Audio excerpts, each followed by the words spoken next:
Okay, how about now? Lene, can you hear me? And Bunny? I've switched over. So still no sound? I'll wait for somebody to answer me. Still no sound? Let me see.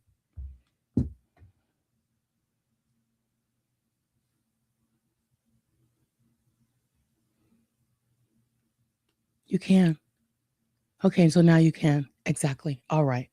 All right. All right. All right. All right. All right. So I'm going to start from the top and I'm going to say, welcome to a mini late night lattes and laughter and life. I don't know how much laughter we're going to have tonight, but um, it's going to be about life. And so excuse me, when I saw, excuse me, when I saw and heard about the Michigan coach, okay, um, it broke my heart. And I was looking at all the comments and the memes and the things that the men and women were talking about today on social media, Instagram, TikTok, Facebook. There was just a lot, right? And I had said I wanted to, well, not that I wanted to, I'm just saying yesterday when I heard it, when the news broke, I said to God, "Ooh, I really feel compelled to say something." And I don't know why. Well, I do know why, but I thought maybe I was hearing things until I wasn't. And the more I said I wasn't going to do it, the more God was saying, yes, you are going to talk about it. And so, no tea, no shade, no gossip, none of that. Good, Bunny. Thank you. None of that. None of that. None of that. That's not what this is about. This is about we as the body of Christ. This world we live in is foul. And so, what are we going to do, or what can we do? And so, let me read. You know, Proverbs is a great book. Solomon is wise, and some of the things I had taught on Proverbs before, a couple of chapters, but there are certain verses that I just wanted to pull and then say why and how they apply to this Michigan guy. Um, the first one is Proverbs 9, and it starts at verse 10. The fear of the Lord is the beginning of wisdom, and knowledge of the Holy One is understanding. For through me your days will be many, and years will be added to your life. If you are wise, your wisdom will reward you. If you are a mocker, you alone will suffer. Here's where we get to. Verse 13 says, the woman folly is loud. She's undisciplined and without knowledge. She sits at the door of her house on a seat at the highest point of the city, calling out to those who pass by who go straight on their way. Let all those that are simple come in here. She says to those who lack judgment. Stolen water. This is the crust of what I'm talking about. Stolen water is sweet. Food eaten in secret is delicious. But little do they know that the dead are there, that her guests are in the depths of the grave. Proverbs 10, and I'm gonna put it all together with what I want to say, and then we're gonna end. Proverbs 10 says, 10:9 says, the man of integrity walks securely, but he who takes crooked paths will be found out. Did he get found out? Yeah.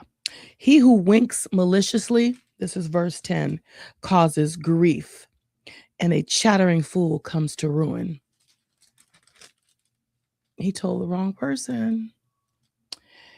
And then chapter 11, Proverbs 11, verse 13. A gossip betrays a confidence, but a trustworthy man keeps a secret. Homegirl wasn't trustworthy. But then the situation they were in wasn't trustworthy. Um, for lack of guidance, a nation falls, but many advisors make victory sure. And then my last one, here we go. Proverbs 12, 1 and 18. So 18 says, reckless words pierce like a sword, but the tongue of the wise brings healing. Truthful lips endure forever, but a lying tongue lasts only a moment. And 12:1. Whoever loves discipline loves knowledge, but he who hates correction is stupid. So 6 months ago, this is just I'm just speaking on what I've read, what I've heard, what they said on the news. And I you got to be careful. And then our world is already, hello Cherie, the this hit me hard. And why did it hit me hard? It's personal, it resonates. It's personal to me. For those of you who have ever been in a betrayal situation, it's just not nice. So my prayers and my heart and my thoughts go out to this coach's wife. But then I thought, we live in a world where it's just okay. This is just okay until it's not. And I am just in amazement how many people, men and women, are willing to give up everything for a moment of what you think is pleasure. Yeah, no. The next latte, because it's not going to be tonight, my heart can't stand it, is there's an elephant in the room. There's a big fat elephant in the room, and we as a people need to talk about it. Shannon Sharp hit on it today when he said, oh, I've been through this. I know the kind of storm that Moore is going through. So anyway, well, Laura, why is it breaking your heart? And I've had some girlfriends who called in today to tell me, we don't care. He did it to himself. He did, as the kids say, and did. But oh my, didn't he fall? Pride comes before a fall. Arrogance. When you are arrogant and think, I'm going to get what I want when I want, it doesn't matter. So what about I have a family? So what, I have a wife? So what, I have kids? Now I can go either way. So what, I have a husband? So what, I have kids? So what? No, it matters. If what you did only affected you, that'd be fine. But for this particular thing, I don't know about any of you who have been through the betrayal challenge. This was a big fat trigger, and a reminder and a wow moment.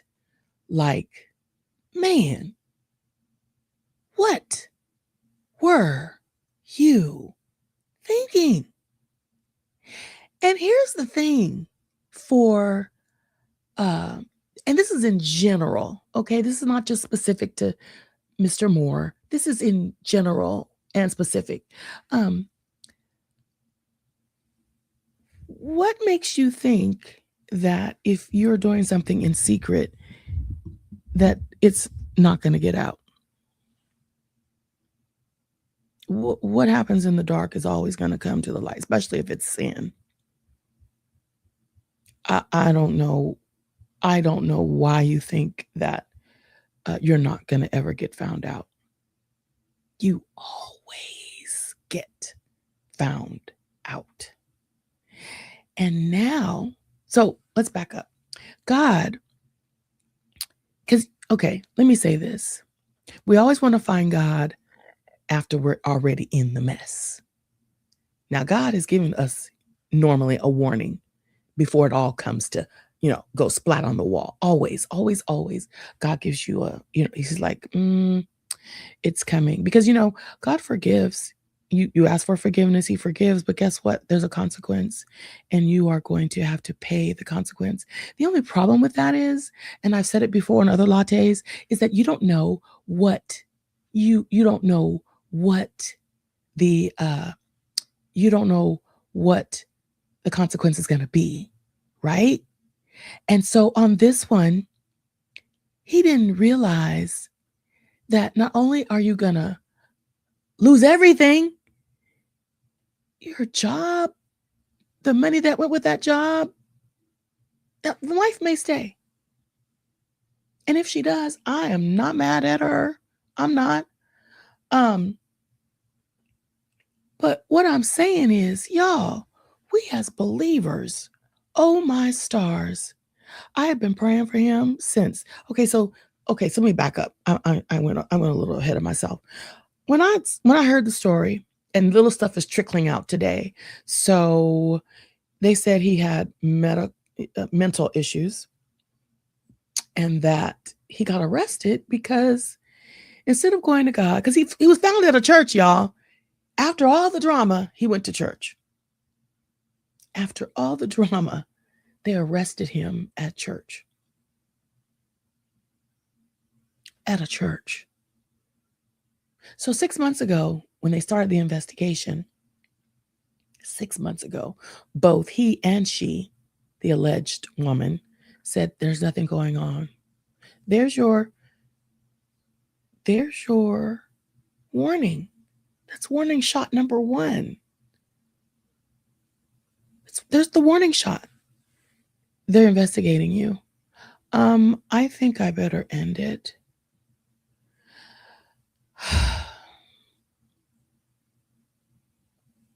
Y'all, be ever vigilant. You got to always be calling on Jesus. You have to always be ready in season and out of season. And I don't want any to say, oh my gosh, she's just doing all these cliches. No, my heart is broken because our Black men are just men in general. I'm not going to say Black men, but I'm going to say right now, because that's who we're seeing a lot of. It is, what are you thinking? And I'm not going to talk about the men and not the women, because some of the women, child, we killing. There's a woman in Mississippi had an affair with the pastor, and then she killed him, dead, unalived him, because he wasn't going to acknowledge, and nor was he going to continue. He's like, I'm not leaving my wife, and she killed him. So, like I said, you don't know what the consequence is going to be. So let me back up. 6 months, you get a warning. So I don't know who this is for, other than me. Y'all, life is short. Folks are crazy. They are doing things. They are saying things. And we need to cut it out. If you are thinking about, if you are thinking about something, if you're thinking about doing something, don't. If you're thinking about doing something, talk to God, please. Or talk to someone who maybe has gone through this, or remember what you've seen, that you've seen. Some people don't come back from this. The wife was still tracking him and could tell the police, check on him. He's at the church.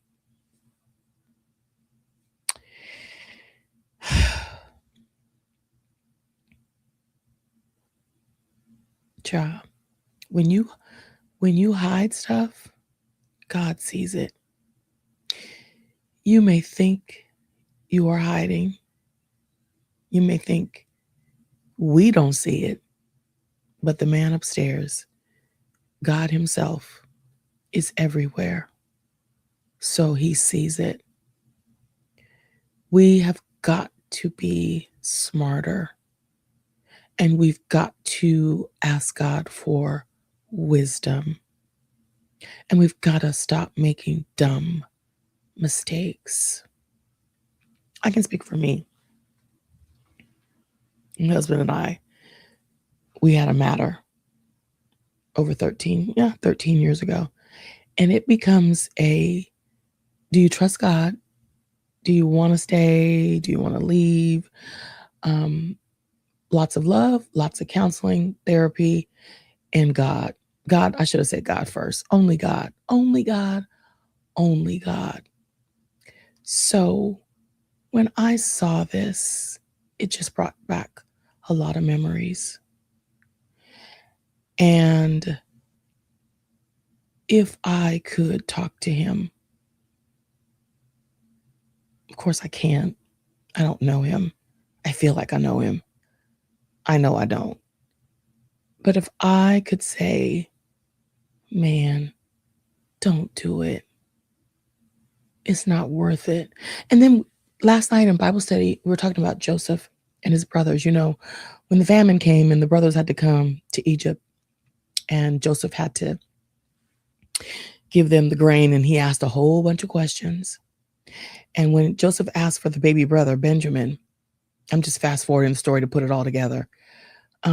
The brothers, including Reuben was like, I told you we shouldn't have done this. But what the brothers were saying was, what is God doing to us? They remembered what they did. And now it's time to pay the piper. Miss Connie says, or when. Yes, exactly. 20 years later is when they encounter Joseph. Child, you don't know when it's coming. So, man or woman, boy or girl, take a lesson. Take a page of this big fat lesson, this big old fat lesson.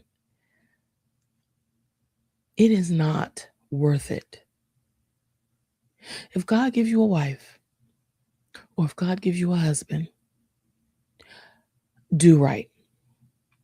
Stay right. Don't do anything dumb.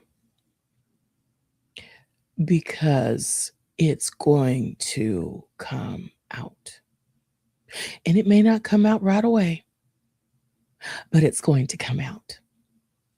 And when it comes out, it could be small and covered up, or it could be huge like this. Tony and I are writing a book. He said, she said, giving the different perspectives of what sin can do to your marriage.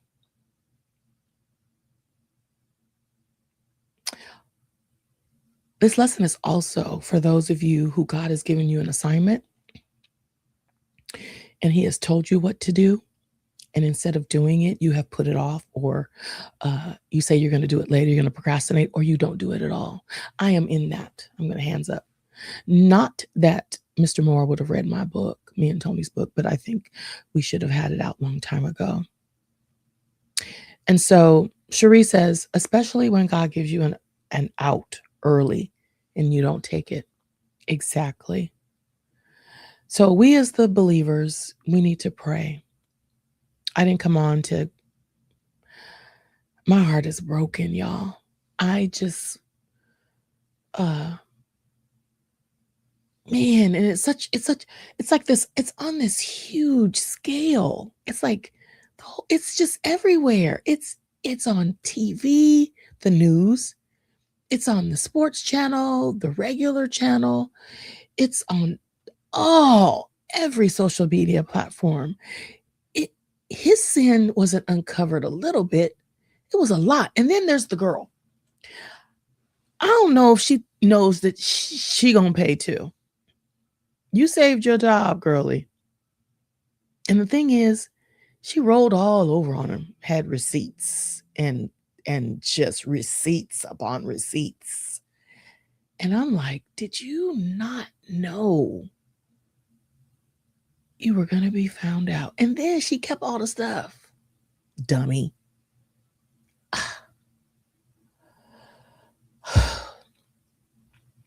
So I've been praying for him. I've been praying for her because what goes around, that's not biblical, it comes around. But you know what? You're going to pay, and she has to pay too. So I'm not saying I'm just on him, I'm on her too. And I don't know when we as a people, married, unmarried, married, single, or believers, non believers, I don't know when we're going to get it that stay away from married people. If you are single, or if you are married to another person and you're messing with somebody else who's married, just know you are going to get the beat down. You are. It may not be today, but you are. That is for free. I don't know who needs to hear that, but man, oh man. And let me tell you something about God. When you mess with his children, uh, when you get yours, oh my, it ain't never nothing that I would have thought of. Yeah. So, as the believer, let's pray for him. Let's pray for them, all of them. Lift them up. I'm hoping that he's asking God to help him. He's on like mental watch. They're watching him for suicide. I don't think he will, but this is a lot. And I really feel for him. And so go back and read Proverbs. It is full of a plethora of wisdom. It and remember, for Proverbs, the verses are not like linked. Each verse is unto its own. So, you can glean from that. That's what I did when I study. Yeah. You sow what you reap. Exactly. You reap what you sow. Exactly. And I'm going to keep on saying that don't think that you can mock God. Don't think that you can bargain with God about this. Here you are on a big stage, and there's not many. We are gaining. There's not many Black coaches. Here's an opportunity, and you squander it for a moment. You squander it for a moment, and you risk it all. Don't risk it all. Do what's right. Trust in the Lord with all your heart, and lean not to your own understanding. In all your ways, acknowledge him, and he'll direct your path. Let God lead you. Let God direct you. Let him help you. And when you are, there's 2 Corinthians, I think it is. I don't have it right up where it says, God will give you a way of escape. Child, when God gives you an opening, please take it. If you find yourself in the midst of sin, ask God, cry out to God. He will help you. Now, will you take the lifeline? I'm back to Cherie. When he gives you the opportunity, the early out, take it. Take it. So, now the elephant in the room, that's for another latte. I'm not going to do that one today. I can't. That's a lot. But that, we as a people, we're separated on Sundays. We're segregated. And even with our friends, we talk to them, but we don't have the hard conversations. And on many lattes, we've talked about having the hard conversations. And I believe that I'm going to have one with my white girlfriends. Yeah. This one right here, it's not always about color, but this one right here, yeah. So that's all I have. I just wanted to share that I couldn't keep it to myself. I really wanted to, but God was like, no, you get out, because there's more than you who think, there's more than me I know that think, oh my stars, what are we going to do? When folks think right is wrong and wrong is right, we're in a mess. Jesus is soon to come back. And so we need to talk to one another. We need to talk not just to believers, but we need to talk to the unbelievers. And we need to share with them that this right here is wrong. And when you do wrong, you are going to pay. When you do wrong, you are going to pay. And it matters. Right? All right. Pray for my dude and his wife and everybody involved. And Michigan. Because I think they could have fired him another way. Just saying. All right. I love you all. Thank you for listening. And I will see you at the end of the month. But Lattes will come back in January as a podcast. And excuse me, we'll have lots of new things in a new format. Okay? All right. Have a wonderful night.